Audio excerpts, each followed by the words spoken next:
Puji Tuhan. Puji Tuhan hari ini kita masih bisa berjumpa lagi. Kita masih Halo semuanya, apa kabar?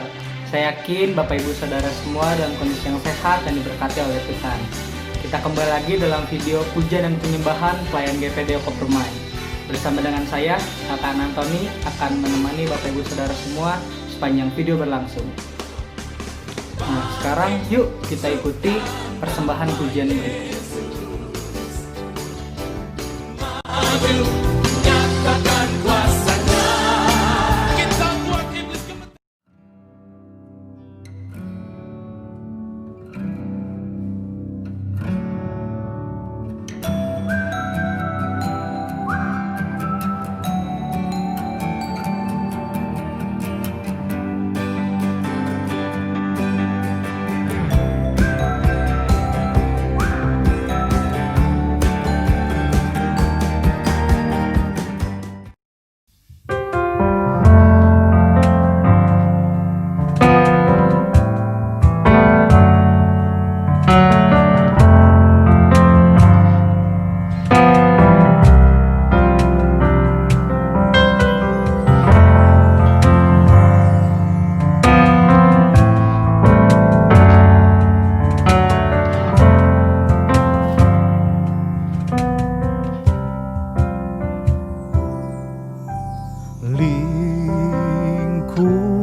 dengan sayapmu,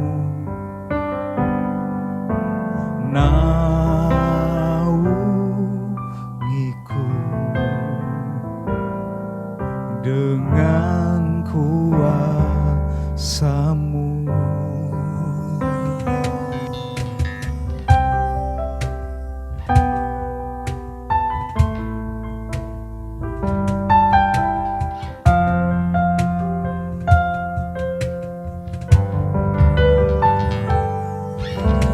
Lingkupiku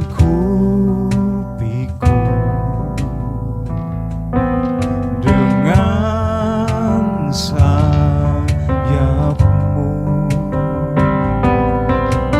naungiku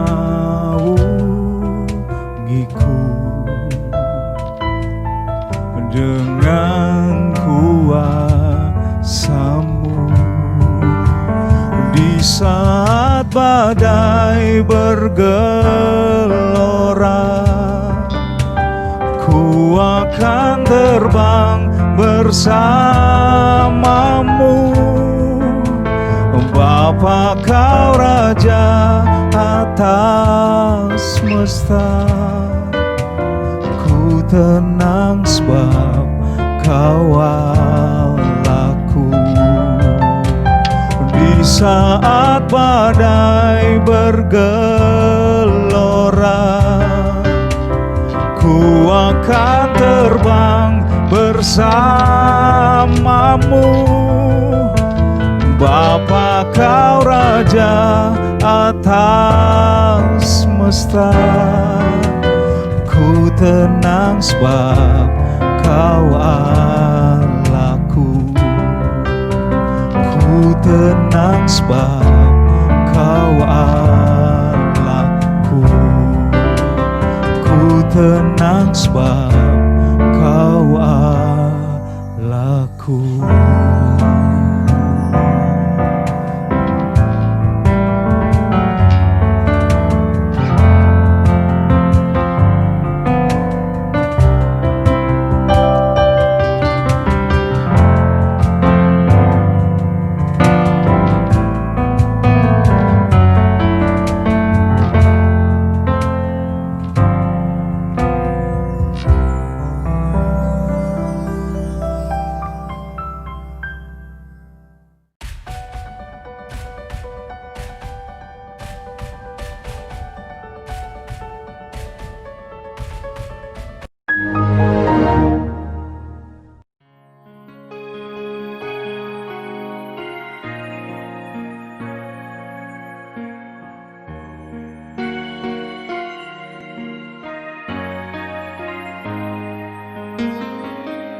Haleluya, puji Tuhan, Bapak Ibu yang diberkati Tuhan. Pada kesempatan ini kita akan mendengarkan firman Tuhan. Tapi sebelumnya itu mari kita sama-sama berdoa. Bapa dalam surga, Bapa yang kami panggil dalam nama Yesus.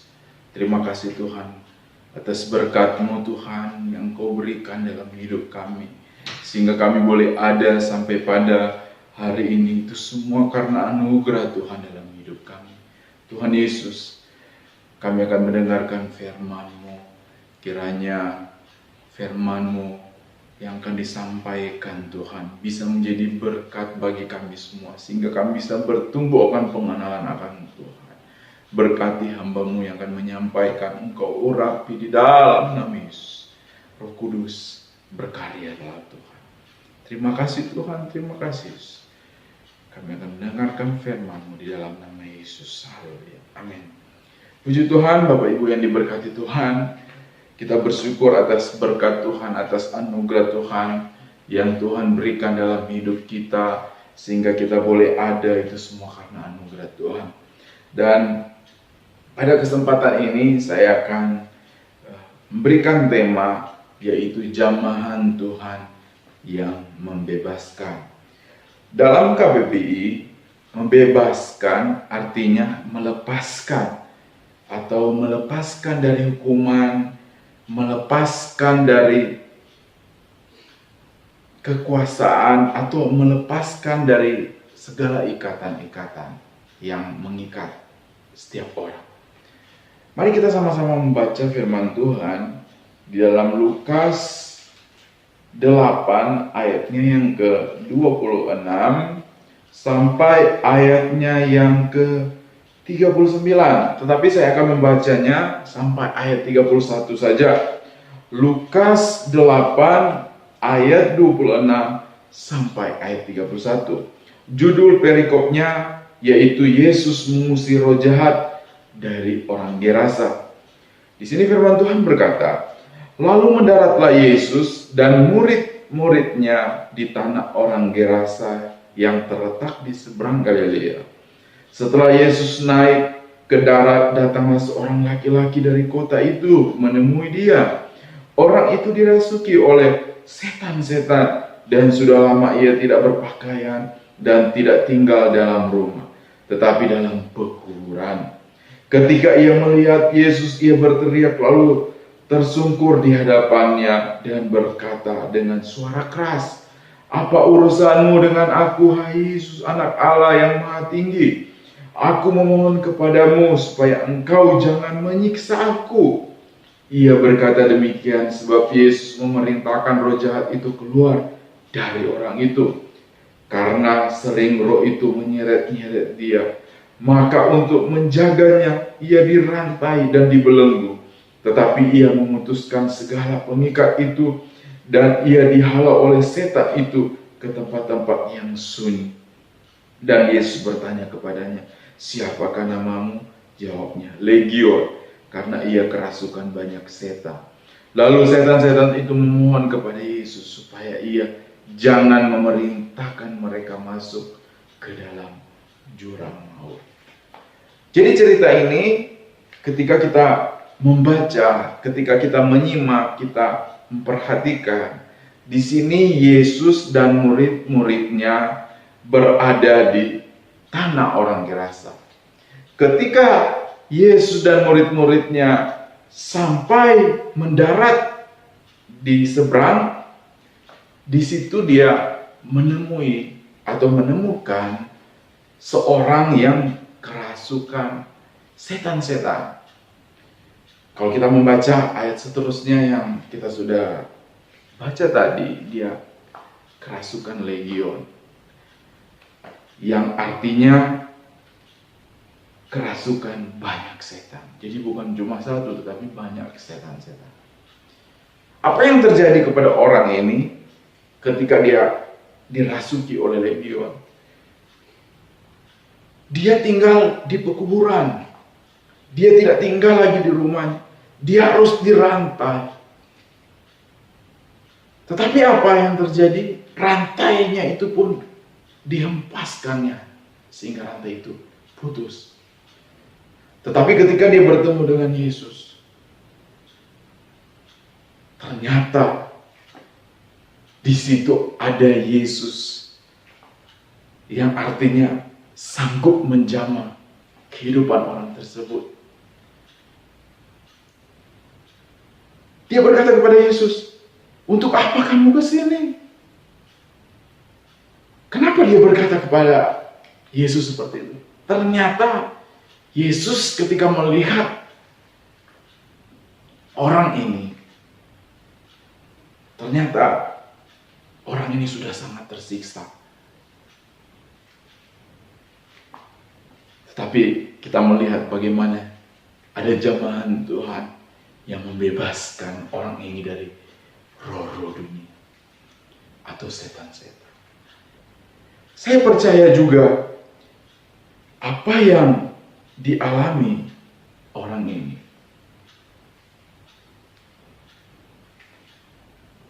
Yesus juga sanggup membebaskan kita dari persoalan dan permasalahan yang kita alami. Kita hanya meminta saja kepada Tuhan. Kita hanya berseru saja kepada Tuhan. Dan situ ada pertolongan Tuhan. Seringkali kita orang percaya ketika mengalami masalah dan persoalan, terkadang kita langsung kecewa, terkadang kita langsung lemah. Kita tidak merasakan bagaimana caranya Tuhan lagi untuk menjamah kita. Tetapi ketika kita berbalik kepada Tuhan, ketika kita berharap kepada Tuhan, maka di situ ada jamahan Tuhan yang sanggup membebaskan setiap masalah dan persoalan kehidupan kita orang percaya. Mari kita melihat bagaimana caranya supaya jamahan Tuhan membebaskan setiap masalah dan persoalan dalam hidup kita. Ada 3 contoh, atau ada 3 hal yang akan saya bahas pada hari ini supaya kita bertumbuh, supaya kita tetap percaya kepada Tuhan, supaya iman kita semakin bertumbuh dalam pengenalan akan Tuhan. Tentunya yang pertama yaitu adalah iman. Kalau kita baca di dalam Markus 5 ayat 25 sampai 29, di situ firman Tuhan berkata, "Adalah di situ seorang perempuan yang sudah 12 tahun lamanya menderita pendarahan. Ia telah berulang-ulang diobati oleh berbagai tabib, sehingga telah dihabiskannya semua yang ada padanya, namun sama sekali tidak ada faedahnya, malah sebaliknya keadaannya makin memburuk. Dia sudah mendengar berita tentang Yesus, maka di tengah orang banyak itu ia mendekati Yesus dan di belakangnya dan menjamah jubahnya, sebab katanya, asal kujamah saja jubahnya, aku akan sembuh. Seketika itu juga berhentilah pendarahannya dan ia merasa bahwa badannya sudah sembuh dari penyakitnya." Yang pertama yang dibutuhkan supaya jamahan Tuhan membebaskan kehidupan kita, yaitu iman kepada Tuhan, iman yang bertumbuh. Perempuan yang pendarahan 12 tahun ini, dia tersiksa berhari-hari, dia mengalami tersiksa, terbelenggu dengan penyakitnya, terbelenggu dengan persoalan penyakit yang dialami kehidupannya. Tetapi ketika dia mempunyai iman kepada Tuhan, tetapi ketika dia mempunyai iman yang bertumbuh, dia berani menjamah jubah Yesus. Apa yang terjadi ketika perempuan ini menjamah jubah Yesus? Jamahan Tuhan membebaskan dia dari penyakit. Begitu juga dengan kita orang percaya. Kalau kita mempunyai iman, Tuhan sanggup melepaskan kita dari penyakit yang kita alami. Asalkan kita percaya kepada Tuhan. Terus yang kedua, selain kita mempunyai iman, yang kedua yaitu berdoa dengan tekun. Wow, iman, oke, kita harus lakukan, iman harus bertumbuh. Tapi kita juga harus mengambil sikap berdoa dengan tekun. Kisah ini yang akan saya bahas di dalam Kisah Para Rasul 12 ayat 5. Di situ ceritanya Petrus sedang ada di dalam penjara. Petrus dia ditahan dan dia harus diperhadapkan dengan mahkamah agama. Dan dia harus diperhadapkan di depan banyak orang. Kalau hukum orang Yahudi, tentunya pada zaman dahulu kalau sudah diperhadapkan dengan banyak orang, dia bisa jadi dia dirajam dengan batu. Tapi pada waktu itu jemaat Tuhan di dalam Kisah Rasul 12 ayat 5, demikianlah Petrus ditahan di depan penjara, di dalam penjara, tetapi jemaat dengan tekun mendoakannya kepada Allah. Petrus sedang ditahan, ya. Petrus sedang dibelenggu oleh rantai. Tetapi di sisi lain, ternyata ada jemaat yang berdoa dengan tekun supaya Petrus itu dibebaskan. Supaya Petrus itu tidak dihukum dengan keadaan yang berat. Apa yang terjadi?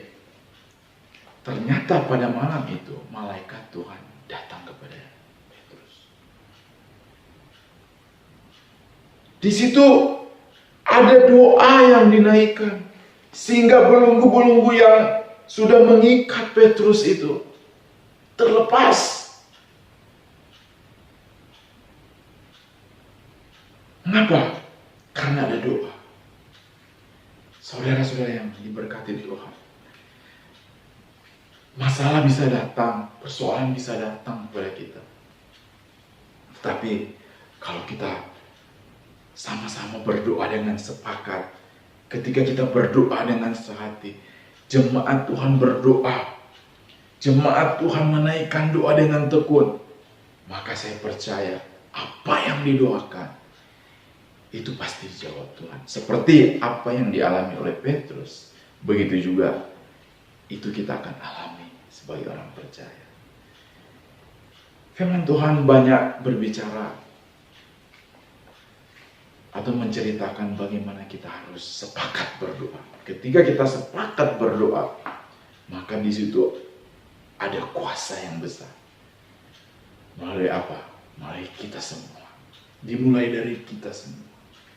Dalam keadaan-keadaan yang seperti ini, virus corona, kita saling sepakat berdoa. Berdoa kepada jemaat yang mengalami masalah, yang mengalami persoalan, kita berdoa, kita sepakat. Kita di gereja dari Senin sampai Jumat kita ada doa rantai. Kita ada doa rantai.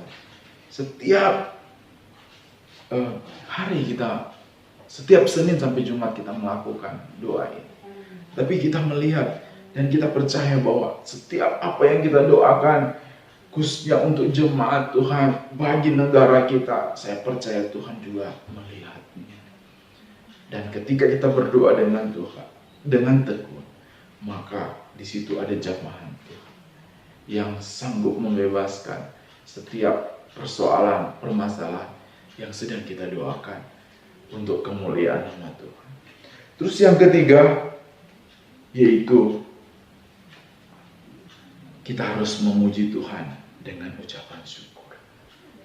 Kisah yang sama ya di dalam Kisah Rasul 16 ayat 25 sampai 26. Di situ firman Tuhan berkata, tetapi kira-kira tengah malam Paulus dan Silas berdoa dan menyanyikan puji-pujian kepada Allah, dan orang-orang hukuman lain mendengarkan mereka. Akan tetapi terjadi gempa bumi yang hebat sehingga sendi-sendi penjara itu goyah, dan seketika itu juga terbukalah semua pintu dan terlepaslah belenggu mereka semua.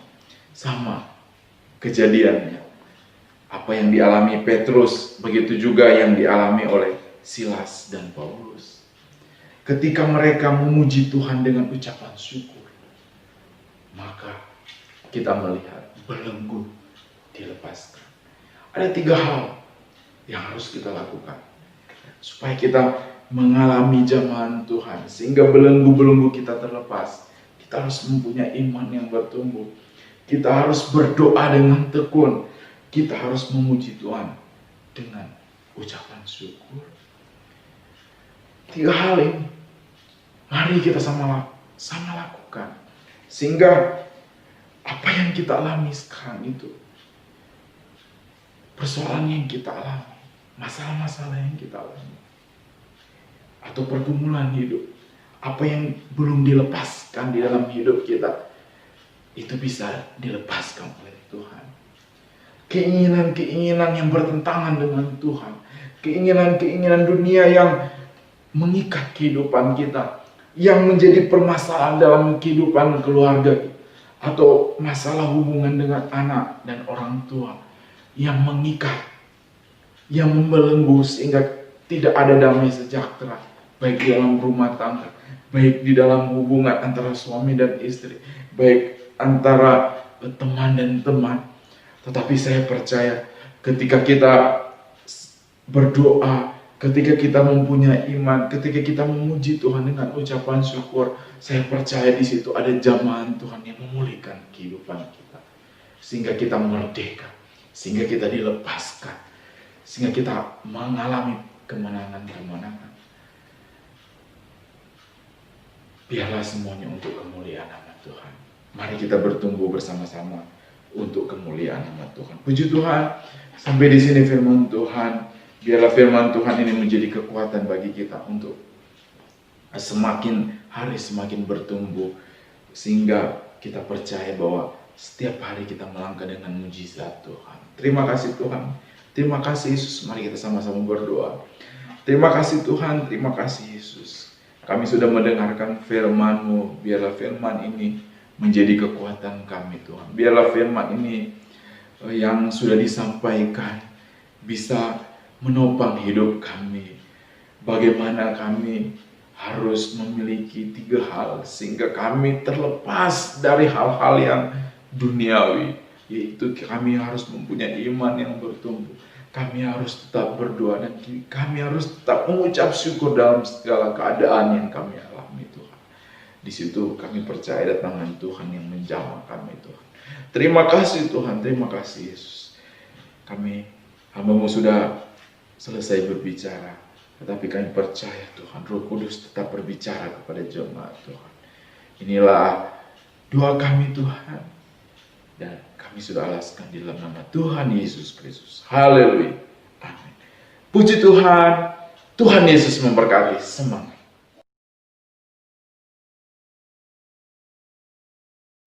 Haleluya, kita sudah sampai di akhir video. Saya ucapkan terima kasih bagi Bapak Ibu Saudara semua yang telah setia menonton hingga akhir. Tolong doakan konten ini supaya konten ini bisa semakin menyenangkan hati Tuhan dan juga semakin bermanfaat tentunya. Oh iya, dan jangan lupa untuk saudara-saudara kita sama-sama subscribe, kita like, komen, dan share video ini supaya video ini bisa semakin mendekati lebih banyak orang. Haleluya. Dan saya tidak kalah-kalahnya untuk mengingatkan Bapak Ibu semua untuk kita sama-sama menjalankan himbauan dari pemerintah. Kita lakukan karantina PSBB yang sudah dihimbau, kita gunakan masker kemanapun kita pergi, kita jaga kesehatan, cuci tangan, kita vitamin dan juga istirahat cukup, dan juga yang terlebih penting kita sama-sama berdoa supaya kita serahkan hari-hari ini ke dalam tangan Tuhan supaya Tuhan yang akan berkati. So, sampai jumpa di video berikutnya. Tuhan Yesus memberkati.